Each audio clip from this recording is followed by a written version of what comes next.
باو صاحب یہ ٹینشن، ڈپریشن اور نفسیاتی جو امراض ہوتے ہیں اس کو ختم کرنے کے لیے بھی کوئی وظیفہ ہو تو ارشاد فرما دیجیے۔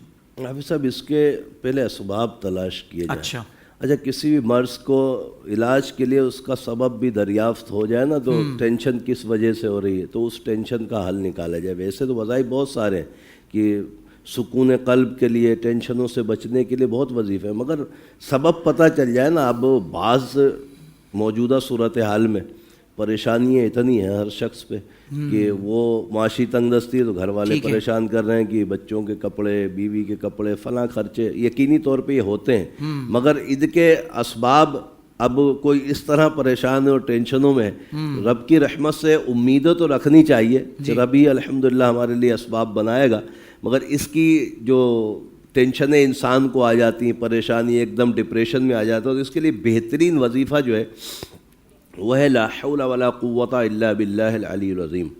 علماء فرماتے ہیں کہ تقریباً 99 بیماریوں کا روحانی جو ہمارے مرض ہیں ان کا علاج ہے اس کے اندر، تو اس کو کنٹینیو پڑھیں اور روزانہ کوئی ایسا وقت لگا لیں مغرب کے بعد یا عشاء کے بعد، جب تھوڑا ذہن سکون میں آتا، دن میں تو سکون میں انسان ہوتا نہیں ہے، تو مغرب یا عشاء کے بعد اس کو 100 مرتبہ پڑھ لیں، اور اپنے لیے، اپنے احباب کے لیے، خاص طور پر گھریلو معاملات کے لیے دعا کر لیں۔ اللہ کے عطاؤں سے انشاءاللہ ٹینشنیں ریلیز ہو جائیں گی۔ سبحان اللہ، لا حول ولا قوت الا باللہ العلی العظیم۔ ٹھیک ہے، جزاک اللہ خیرہ۔ اس طرح کے اور بھی روحانی وظائف حاصل کرنے کے لیے ابھی ہمارا یوٹیوب چینل IDS روحانی علاج وزٹ کیجئے، سبسکرائب کیجئے اور نوٹیفیکیشن بیل آئیکن کو پریس کیجئے۔